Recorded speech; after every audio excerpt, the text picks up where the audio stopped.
परम मंगलमय परात्पर अखिलेश्वर अकारण करुणा वरुणालय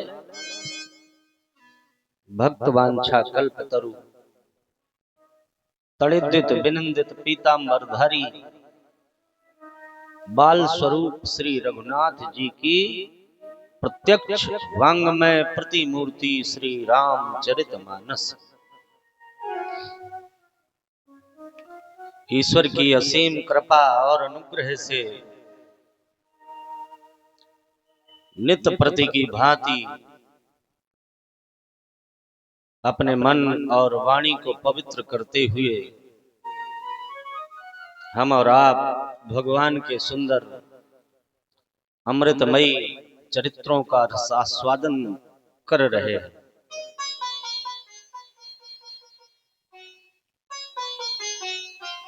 कल की कथा में आप सभी ने श्रवण किया,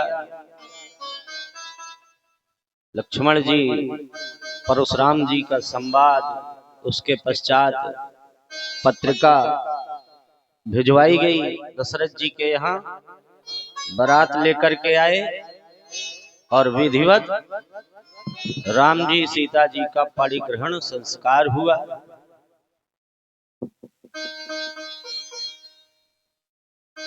बड़े बुजुर्गों ने सलाह दी कि इनके 4 पुत्र हैं, आपके 2 बेटियां हैं, आपके भाई के पास भी 2 बेटियां हैं, तो क्यों ना अपनी 4 पुत्रियों का विवाह इनके 4 पुत्रों से कर दिया जाए। तो एक ही मंडप में राम जी का विवाह सीता जी के साथ, भरत जी का विवाह मांडवी जी के साथ, लक्ष्मण जी का विवाह उर्मिला के साथ और शत्रुघ्न जी का विवाह श्रुति कीर्ति जी के साथ संपन्न कर दिया गया। बोलो चारों भैयन की जय हो। चारों पुत्र 4 पुत्र वधुओं को साथ लेकर दशरथ जी वापस अयोध्या आते हैं। नित्य निरंतर बधाई गाए जा रहे हैं, खुशियां मनाई जा रही हैं। एक दिन राज दरबार में महाराज दशरथ मंत्री, सेनापति, सभासदों से मंत्रणा बना रहे थे कि क्यों ना अब हम राम जी को राजा बना रहे हैं। मुकुट टेढ़ा सा था,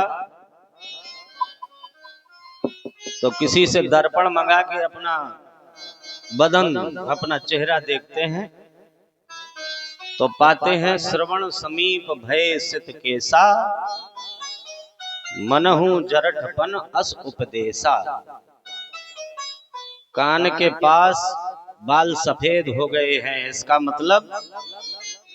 इसका मतलब बुढ़ापे का संकेत दे रहे हैं, राजन अब तुम वृद्ध हो गए हो। तो ऐसे में क्यों न राम जी को राजा बना दिया जाए और मैं जंगल चला जाऊं भजन करने के लिए। ऐसा विचार करके महाराज दशरथ अपने गुरु जी के समीप आते हैं। गुरु जी से सारी मंत्रणा बताते हैं कि हमारे हृदय में ऐसा विचार आया है, आप कृपा करके वो शुभ दिन बता दीजिए और आप भी बता दीजिए कि हम जो सोच रहे हैं ठीक सोच रहे हैं। तो महाराज वशिष्ठ जी कहते हैं कि राजन, जैसे तुम प्रेम करते हो बेटा राम को, ऐसे ही हम भी प्रेम करते हैं। और जैसे राम जी को उनकी तीनों माताएं प्रेम करती हैं, वैसे ही हमारी पत्नी अरुंधति भी राम जी को प्रेम करती है। यहां तक कि गुरुजी ने तो ये तक कह दिया, सुदिन सुमंगल तब ही जब राम होए युवराज। अच्छा दिन पूछ रहे हो, अच्छा दिन तो वही होगा जिस दिन भगवान राम राजा बनेंगे। युवराज पद में बैठेंगे वही शुभ दिन माना जाएगा। महाराज दशरथ को आश्वासन मिला तो लौट करके दरबार में आए। गुरुजी ने कहा था कि पंचों से पूछ लेना। पहले अपने देश में लोकतंत्र नहीं था, राजतंत्र था। राजा जिसको चाहे उसी को अपनी गद्दी में बिठा करके राजा बना देता था। लेकिन महाराज दशरथ ने आज से लोकतंत्र की नींव रख दी। पंचों से पूछा गया तो पहला मत तो राजा का स्वयं होता है, दूसरा मत गुरुजनों का होता है, तीसरा मत मंत्री, सेना नायक, सेनापति इनका होता है, चौथा मत जनता का होता है और पांचवा मत माताओं बहनों का होता है। जब सब लोग राजी हों तब राम जी को राजा बनाया जाए। तो मंत्री, सेनापति आदि से पूछा तो वो तो कहने लगे जियो अवधपति बरस करोड़ी। महाराज आपने तो हमारे मुख की बात छीन ली। आपकी उम्र 1 करोड़ साल की हो जाए महाराज। हम तो जाने कब से ऐसा विचार कर रहे हैं कि राम जी युवराज बन जाए। 3 मत हो गए। जनता से भी पूछा गया। अब तुम लोग भी बताना। ए बच्चों, तुम लोग भी बताना, क्या राम जी को राजा बना दिया जाए? अगर बना दिया जाए तो ताली बजाओ जोर से। अभी कुछ लोग नहीं बजा रहे हैं, लगता है बनाना नहीं चाह रहे हैं। एक साथ बजाओ सब लोग और जोर से बोलना। हम पूछेंगे कि बना दिया जाए तो 3 बार बोलना, बना दिया जाए, बना दिया जाए, बना दिया जाए। तुम लोग भी तैयार रहना भाई बंधु। पीछे जो बैठे हैं वो लोग भी आवाज लगाना। यहां तक ना आ पाए तो हाथ उठा देना। क्या राम जी को राजा बना दिया जाए?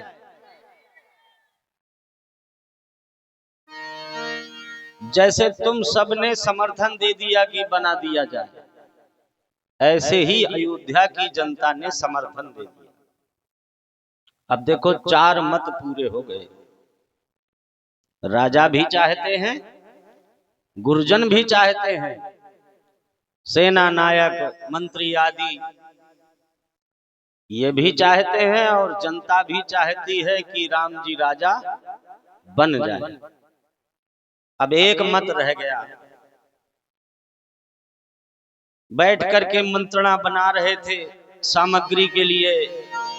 गुरुजी के पास संदेशा पहुंचाया गया। एक सेवक से कहा कि तुम गुरुजी के पास चले जाओ, तो राजा बनने में जो जो सामग्रियां एकत्रित करनी हो तो वो पूछ लेना, लिखवा लेना। घोषणा हो गई कि कल प्रातः काल भगवान राम जी को राजा बना दिया जाए।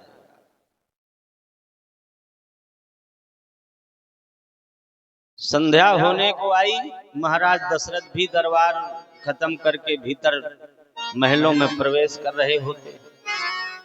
ये जो बधाई बज रहे हैं, ये बधाई देवताओं को अच्छे नहीं लग रहे। वो लोग आपस में मंत्रणा करते हैं। राम जी को किसी ने सूचना दे दी। लक्ष्मण जी को जैसे पता चला कि हमारे भैया राम जी राजा बनेंगे तो दौड़ करके राम जी के पास आए। भैया, हमने सुना है कल आप युवराज पद में बैठेंगे। राम जी कहते सुना तो हमने भी है। लक्ष्मण कहते कितनी खुशी की बात है। हम तो न जाने कब से सोच रहे थे कि कब हमारे भैया राम जी राजा बने, हमको सेवा करने का अवसर मिलेगा। राम जी कहते हैं तुम ऐसा सोचते हो, पर हम तो कुछ और ही सोचते हैं। लक्ष्मण कहते हैं आप क्या सोचते हैं? तो राम जी कहते हैं हम सोचते हैं कि हमसे छोटे 3 भाई हैं, तो इनमें से किसी एक को राजा बना दिया जाता तो कितना अच्छा होता। लक्ष्मण कहते हैं नहीं नहीं, ये ठीक नहीं है। राजा आप बनेंगे, फिर हम पुरवासियों के बीच जाएंगे तो अयोध्या के नर नारी कहेंगे देखो राजा साहब के छोटे भाई आ रहे हैं। राम जी कहते हैं ऐसा तो हम भी सोचते हैं कि तुम तीनों में से यदि कोई एक राजा बन जाए और फिर हम पुरवासियों में जामें तो यही नर नारी कहेंगे कि देखो राजा साहब के बड़े भाई साहब आ रहे हैं, तब मुझको ज्यादा प्रसन्नता होती। लक्ष्मण कहते हैं नहीं नहीं, हमारे कुल की ऐसी रीति है कि बड़ा भाई स्वामी होता है और छोटे भाई सब सेवक होते हैं, इसलिए राजा तो आप ही बनेंगे। तो राम जी कहते हैं राजा तो हम केवल नाम मात्र के बनेंगे, सेवा तो सारी तुम ही लोगों को करनी है। राम जी लक्ष्मण जी मिलकर के सरयू मैया के किनारे आते हैं बाल सखाओं से मिलने। अब बेचारे बाल सखा वो आपस में विचार कर रहे थे कि कल तो राम जी राजा बन जाएंगे, और राजा बनने के बाद स्वभाव न बदल जाए। छोटा छोटा पद पा करके आदमी का दिमाग बदल जाता है, प्रभाव बताने लगते हैं। अब ये तो चक्रवर्ती सम्राट का पद है, कहीं राम जी बैठ करके बदल गए फिर तो बाल सखा ऐसे ही चर्चा कर रहे थे, तभी राम जी आ गए। राम जी ने आकर सबको अपने हृदय से लगाया। कहते हैं क्या बात है, क्या मंत्रणा बना रहे थे, हमसे बताओ। तो बाल सखाओं ने बताया कि प्रभु आप कल राजा बन जाएंगे। तो किसी किसी बाल सखा को संदेह है कहीं राजा बन के आप बदल न जाएं। खेल खेल में आप कहा करते थे कि जब हम राजा बनेंगे तो तुमको भी कुछ बनाएंगे। अब कहीं आप राजा बन गए, आपकी तो घोषणा हो ही चुकी है, आप तो बनेंगे ही, पर हम लोगों का कोई भरोसा नहीं। हमें भी आप वचन दो, कुछ न कुछ जरूर बनाएंगे। तो राम जी कहते हैं ठीक है, तुम हमसे बताओ तो सही कि बनना क्या है। कोई कहे राजा साहब वृद्ध हो गए तो राजा के पद में आपको बिठा रहे हैं, मंत्री जी भी तो बूढ़े हो गए हैं, उनको भी हटा दीजिए। कोई कहे हमको कोष का पद दे दीजिए, राजकोष हमारे हाथ में रहे। राम जी कहते हैं तुम सब लोग क्रमशः हमसे मांग लो, मांग लो मांग लो वो वचन मांग लो, जान दे दूंगा मैं उस वचन के लिए, जान दे दूंगा मैं उस वचन के, जान दे दूंगा मैं उस वचन के लिए। मांग लो वो वचन मांग लो, मांग लो वो वचन मांग लो, जान दे दूंगा मैं उस वचन के लिए, जान दे दूंगा मैं उस वचन के लिए। मांग लो वो वचन मांग लो।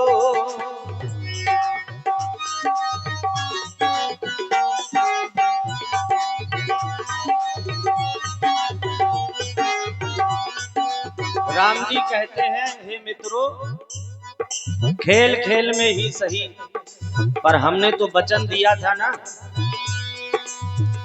मैंने सरियों किनारे वचन जो दिया, मैंने सरियों किनारे वचन जो दिया, मैंने सरियों किनारे वचन जो दिया, मैंने सरियों किनारे वचन जो दिया, खेल ही खेल में वो वचन दे दिया, खेल ही खेल में वो वचन दे दिया, मैंने सरियों किनारे वचन जो दिया, मैंने सरियों किनारे वचन जो दिया, खेल ही खेल में वो वचन दे दिया, खेल ही खेल में जो वचन दे दिया, उसे भूलूंगा नाम मेरे भाइयों, मांग लो मांग लो वचन मांग लो, मांग लो मांग लो, वो वचन मांग लो, जान दे दूंगा मैं उस वचन के लिए, जान दे दूंगा मैं वचन के लिए, मांग लो वो वचन मांग लो, मांग लो वो वचन मांग लो, जान दे दूंगा मैं उस वचन के लिए, जान दे दूंगा मैं वचन के लिए, जान दे दूंगा मैं उस वचन के लिए। और सब मित्रों को, बाल सखाओं को संतुष्ट करके राम जी लक्ष्मण जी जब महलों में चले जाते हैं तो बाल सखा भी अपने अपने घर चले जाते हैं। और यहाँ महाराज दशरथ जी के द्वारा भेजा गया सेवक वो गुरु जी के पास जाता है, गुरु जी को रथ में बिठा करके राम जी के समीप छोड़ देता है, और राज सिंहासन के लिए जो जो सामग्री चाहिए वो गुरु जी से पूछकर स्वयं राज दरबार की ओर चला जाता है। जैसे ही पता चला कि गुरु जी हमारे समीप आ रहे हैं तो राम जी सीता जी से कहते हैं, आरती की थाल सजा लो, आज पहली बार गुरु जी अपने गृह में आ रहे हैं। पैरों को धुलते हैं, आचमन करते हैं, अपने घर में छिड़काव करते हैं, और गुरु जी को ला करके आसन में बिठाते हैं। राम जी सीता जी दोनों चरण दबाने लगते हैं। राम जी हाथ जोड़ के खड़े हो जाते हैं, कहते हैं, सेवक के घर में स्वामी का आगमन मंगलों का मूल और अमंगलों का नाश करने वाला होता है। सेवक सदन स्वामी आगमनु, मंगल मूल अमंगल दमनु। उचित तो यही होता, किसी सेवक के द्वारा हमें ही बुला लिया जाता, लेकिन आपने ऐसा नहीं किया। आपने विशेष स्नेह दिखा करके मुझ पर जो कृपा की, मेरे घर में आ गए, इससे मेरा घर पवित्र हो गया। हे गुरुदेव, सेवक की भलाई तो स्वामी की सेवकाई में ही होती है, इसलिए कृपा करके बताएं मैं ऐसा क्या करूं जिससे आप प्रसन्न हो जाएं। सेवक सदन स्वामी आगमनु, मंगल मूल अमंगल दमनु। गुरु जी कहते हैं कि बेटा राम, तुम क्यों ना ऐसा कहो, तुम तो सूर वंश में मानो जैसे रघुकुल में हंस प्रकट हो गए हो, तुम क्यों न कहो, तुम तो अवतारी हो। तुम्हारे मुख से ऐसे शब्द निकलने ही चाहिए। बेटा राम, तुम्हारे पिताजी ने घोषणा कर दी है, प्रातः काल होते ही तुमको राज सिंहासन में बिठा दिया जाएगा, तुम अयोध्या के राजा बन जाओगे। हमने सारी सामग्री तो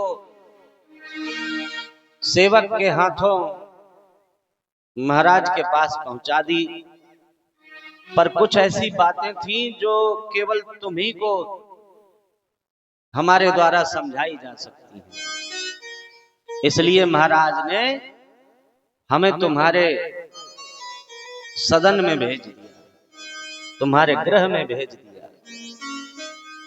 बेटा, आज रात में तुमको धरती में शयन करना है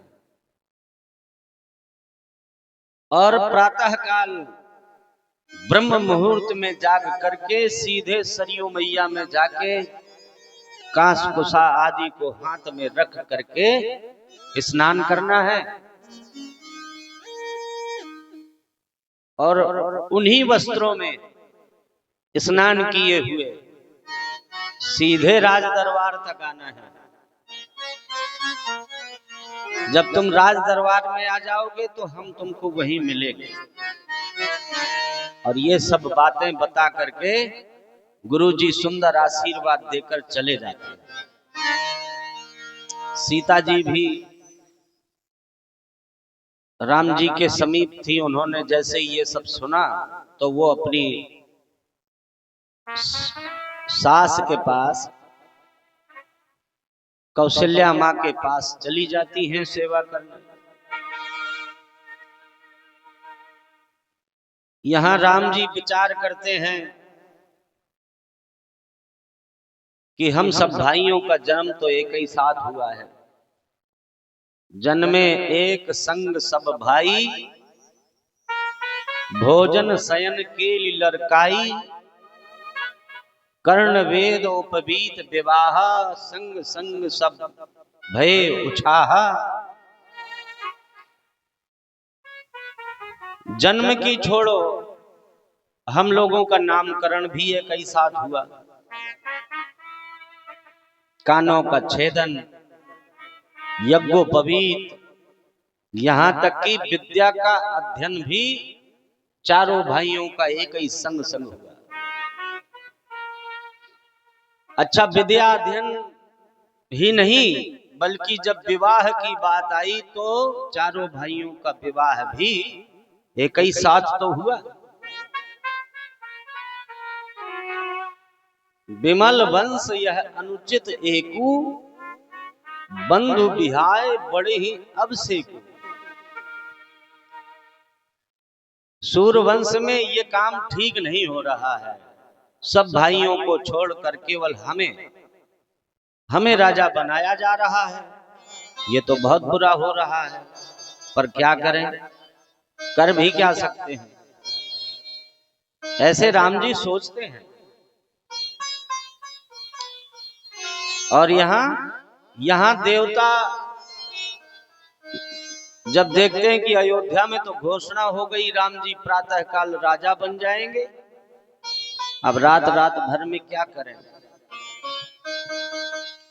आकाशवाणी ने तो कहा था कि भगवान प्रकट होंगे हमारे लिए, भगवान प्रकट होंगे तो रावण का नाश करेंगे। पर भगवान तो अयोध्या के राजा बन जाएंगे, अयोध्या की सीमा के भीतर रह जाएंगे। अयोध्या से बाहर नहीं जाएंगे तो रावण का विनाश कैसे होगा, देवताओं की सुरक्षा कैसे होगी फिर। इसलिए कोई ऐसा उपाय करो कि राम जी राजा न बन पाए, चाहे जंगल में चले जाएं। लेकिन ये सब काम हो कैसे, तो बोले जब जब देवताओं के ऊपर कोई विपत्ति आती है तो सरस्वती माता का ध्यान करते हैं। बुद्धि में कोई ऐसा विचार दे जाए माता जी, या कुंद इंदु तुषार हार धवला, या शुभ्र वस्त्रावृता, या वीणावर दंड मंडित करा, या श्वेत पद्मासना, या ब्रह्माच्युत शंकर प्रवृतिर्भिर्देवहि सदा वंदिता, सामा पातु सरस्वती भगवती निशेष जाड्यापह। स्तुति करने लगते हैं तो माता सरस्वती उनको दर्शन देती। देवताओं, इतनी व्याकुलता से हमें क्यों बुला रहे हो? देवताओं ने विनय करी, माता जी हमारा बहुत भारी दुख जान करके आप हमारी सहायता करिए। आप कृपा करके कोई ऐसा उपाय कर दीजिए कि राम जी अयोध्या के राजा न बने, बल्कि वन की ओर चले जाएं। पहले तो माता जी बहुत नाराज हो गई, कहती हैं ऊंच निवास नीच करतूती, देख न सकें पराई विभूति। दूसरे को बढ़ते हुए तो तुमको देखा ही नहीं जाता, दूसरे का भला हो जाए ऐसा देवता कब चाहेंगे? बड़ी निकृष्ट, नीचता की भी पराकाष्ठा, ऐसी सोच रखते हो तुम लोग। देवताओं ने कहा केवल हमारा भला भर नहीं है। वो दिन आप भूल गई जब धरती माता गाय का वेश बना के आई थी, रो रही थी। इन ऋषि मुनियों को भूल गई क्या आप, जो जंगल में बेचारे केवल अस्थियां मात्र बची हैं, इंतजार कर रहे हैं कि भगवान आएंगे। कई ऋषियों ने तो अपने शरीर को छोड़ दिया, फिर भी अपने प्राण अपने आत्मा रूप में वहीं पर टिके हुए हैं। कभी न कभी भगवान आएंगे, स्पर्श करेंगे तो हम भी मुक्त हो जाएंगे।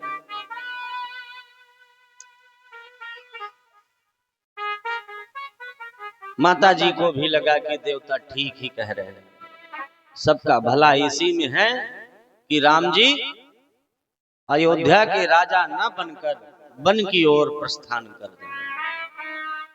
ऐसा विचार करके माता सरस्वती रात में ही आती हैं और मंथरा की मति फेर जाती है।